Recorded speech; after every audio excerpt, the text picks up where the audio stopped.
Kagulat World, buong China na pahinto at napatingin sa court dahil sa isang Pinay teenager na handang gulatin ang buong mundo.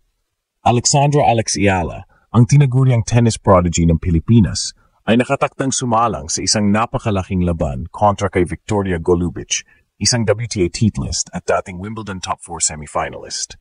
Hindi basta-bastang kalaban ang haharapin ni Alex. Si Golubic ay kilala sa kanyang matinding depensa, consistency at karanasan sa pinakamalalaking tennis stage. Samantalang si Ayala naman, patapa pero nagtataglay ng bilis, tapang at hindi natitinag na fighting spirit. Ito ang tipong laban na pwedeng magmarka ng giant killer moment para sa Pinay. Kung titingnan ng papel, malinaw na dehado si Ayala. Mas mataas ang ranking at mas matagal sa pro circuit si Golubic. Pero dito papasok ang kagandahan ng kwento. Isang teenager mula sa Pilipinas, laban sa veteranang kinatatakutan ng mga seeded players. Sa bawat laban ng Suzhou 125, ipinakita na ni Alex ang kanyang lakas, powerful baseline shots, matibay na mental composure, at kakayahang hindi matinag kahit tiktikan ng rallies. Ang tanong ngayon, kaya ba niyang i-break ang wall na pangalan ni Golubic? Kung oo, hindi lang headline sa China ang mangyayari. Buong tennis world ay mapapatingin. Ang pagkatalo ng isang Wimbledon semifinalist sa kamay ng isang Pinay teenager ay magiging simbolo ng bagong era. Era kung saan may boses na ang Pilipinas sa world tennis. Kung sakaling magtagumpay si Alex, malaki ang magiging epekto nito hindi lang sa kanyang WTA ranking, kundi pati na rin sa kanyang kumpiyansa sa pagharap sa mas malalaking torneo. At tandaan, bawat panalo niya ay hakbang palapit sa kanyang ultimate dream, ang mapasama sa top 20 at makapasok sa mas prestihiyosong Grand Slam spotlight. Kaya abangan ang laban na ito. Sa bawat palo ng raketa ni Alex, dala niya hindi lang ang pangalan niya, kundi ang buong bansang naniniwala na kaya niyang gulatin ang mundo. Pero ikaw, Kagulatward, handa ka na ba sa posibilidad na makita ang isang Pinay na muling sumulat ng kasaysayan sa harap ng isang Wimbledon Top 4 star?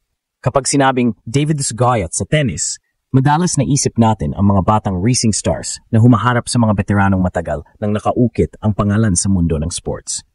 Ngayon, ang bersyon nito ay nagaganap sa China kung saan ang Pinay tennis sensation na si Alexandra Ayala ay makaharap ang isang tunay na higante ng laro, si Victoria Golubic, WTA titleist at dating Wimbledon Top 4 semifinalist.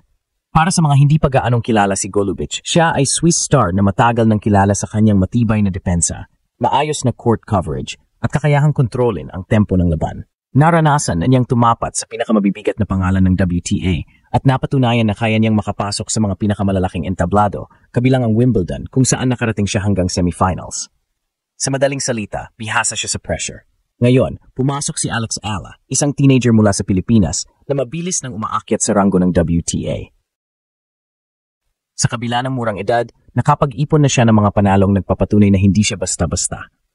Ang kanyang fearless baseline play at explosive forehand ay nagiging sandata para makapantay sa mas matatangkad at mas malalakas na kalaban. Sa Suzhou WTA 125, pinatunayan na niyang kaya niyang makipagsabayan sa mga European players at ngayon, mas malaki pa ang hamon na naghihintay. Kung susuriin, hindi lamang ito simpleng laban para kay Alex.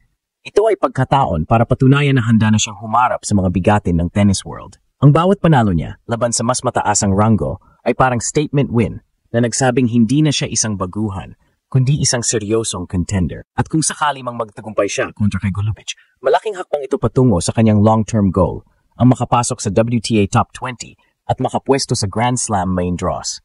Ngunit higit pa sa ranking sa titulo, ang laban na ito ay may kasamang emosyon. Dahil tuwing tumatapak si Alex sa court, dala niya ang pangalan ng buong bansa. Sa isang sport na bihira lang makita ang mga Pinoy, ang kanyang presensya sa international stage ay nagsisilbing inspirasyon sa libu-libong kabataan sa Pilipinas na nangangarap ding makapasok sa ganitong level ng kompetisyon. Kung kayaan niyang daigin ang isang katulad ni Golubic, hindi lang headline sa China ang mabuo, kundi pati na rin sa buong mundo. Imagine, isang teenager mula sa Maynila, biglang tatalunin ang isang Wimbledon semifinalist sa entablado ng WTA. Isang eksenang siguradong gugulatin ang buong sports community. Kaya't lahat ng mata ngayon ay nakatutok. Buong China na pangangana, pero buong mundo ba ang susunod na magulat? Kung may isang bagay na tiyak sa laban na ito ay magiging sagupaan ng dalawang magkaibang henerasyon at magkaibang playing styles. Si Victoria Golubic, 31 anyos mula Switzerland, ay isang atleta na matagal nang kilala sa pagiging crafty at matiyaga. Hindi siya tulad ng ibang hard-hitting players. Ang kanyang laro ay nakadepende sa precise shot placement, variation ng spins, at matibay na depensa. Sa madaling salita, siya ang uri ng kalaban na mahirap pasukin at mas lalong mahirap tapusin. Samantala, si Alexandra Ayala, 19 anyos lamang, ay dala ang tinatawag na fearless firepower. Kilala siya sa kanyang malalakas na baseline rallies, aggressive forehand, at kakayahang i-pressure ang kalaban sa pamamagitan ng mabilis na pace. Ang estilo ni Alex ay direkta at puno ng kumpiyansa. Isang dahilan kung bakit siya naging standout sa mga nakaraang laban sa Suzhou WTA 25. Key strengths ni Golubic: 1. Experience under pressure, sanay na siya sa Grand Slam spotlight. 2. Consistent return game, bihira siyang nagbibigay ng libreng puntos. 3. Tactical patience, marunong siyang maghintay ng pagkakataon para bumawi. Key strengths na: 1. Explosive baseline game, kaya niyang bumomba ng winners sa forehand at backhand side. 2. Court speed, mabilis sa coverage, hindi basta nabibitawan ng bola. 3. Mental toughness, kahit bata, sanay na sa diktikan at hindi agad bumibigay. Dito nagiging mas exciting ang narrative. Paano gagamitin ni Alex ang kanyang explosiveness laban sa isang veterana na sanay dumensa? Ang sikreto ay nasa tempo. Kung mapipilit ni Ayala si Golubic na maglaro ng mas mabilis kaysa sa kanyang komportableng ritmo, malaki ang tsansang makuha niya ang momentum. Gayunpaman, may kahinaan din si Alex.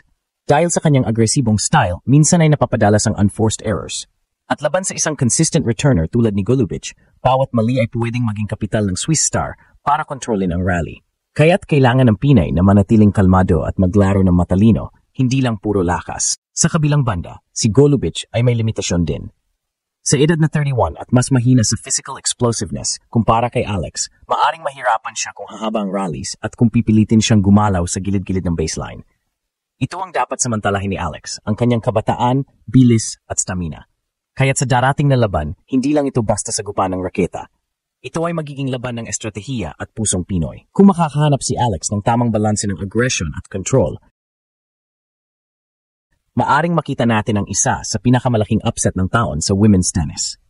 Kapag nagtagumpay si Alexandra Ayala kontra Victoria Golubic, hindi lang ito panalo sa scoreboard. Isa itong simbolo ng bagong mukha ng Philippine sports, isang Pinay na kayang makipagsabayan at magwagi laban sa mga hinahangaang pangalan sa tennis world. Sa bansang gaya ng China, kung saan ginaganap ang torneo, isang upset win ay tiyak na magiging headline.